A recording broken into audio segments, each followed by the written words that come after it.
আজকে আমার বাড়িতে বানাচ্ছে চালের আটার পিঠে। এর আগের একদিনও বানিয়েছিল, কিন্তু সেই দিন ভিডিও করা হয়নি। প্রথমে পানিটা গরম করে নিয়েছিল, তারপরে আটাগুলো দিয়ে দিল। আটাগুলো দিয়ে নেওয়ার পর ভালোভাবে নেড়ে নিতে হবে। আমি তো নাড়ার চেষ্টা করলাম, কিন্তু হলো না। তাই মা বললো, ছাড়, তুই এসব পারবি না, আমাকে দে, আমি কি করছি তুই সেটা বসে বসে দেখ। যদিও আমি এসব কাজকাম খুব একটা পারি না, তো আমাকে শিখতে তো হবে নাকি।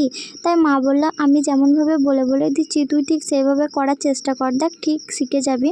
তারপরে মায়ের কথা মতো আমি জলিসগুলো রেডি করে নিচ্ছিলাম। আমাদের এদিকে এটাকে জলিস বলে, তোমরা কি বলো কমেন্টে জানিও। এবার পিঠে বেলার পালা। পিঠে তো আমি গোল করে বেলতে পারি না, সেটা তোমরা সবাই জানো। আর আমার বাড়ির লোক তার আগে থেকে জানে, তাই পিঠেটা বেলার আগেই আমাকে বলে দিয়েছে, তোকে গোল করে পিঠে বেলতে হবে না, তুই তোর নিজের মতো বেল, তাতে সেটা যেরকমই হোক আমরা ওটাই খেয়ে নেব। আচ্ছা, তোমরা কেউ কি জানো যে পিঠে গোল, লম্বা, চৌকো বেলার সাথে কি স্বাদ? আমার তো মনে হয় খাওয়া হলেই হলো। যাই হোক, আমি একটু মজাই করছিলাম, তোমরা আবার আমার কথায় কিছু মনে করো না।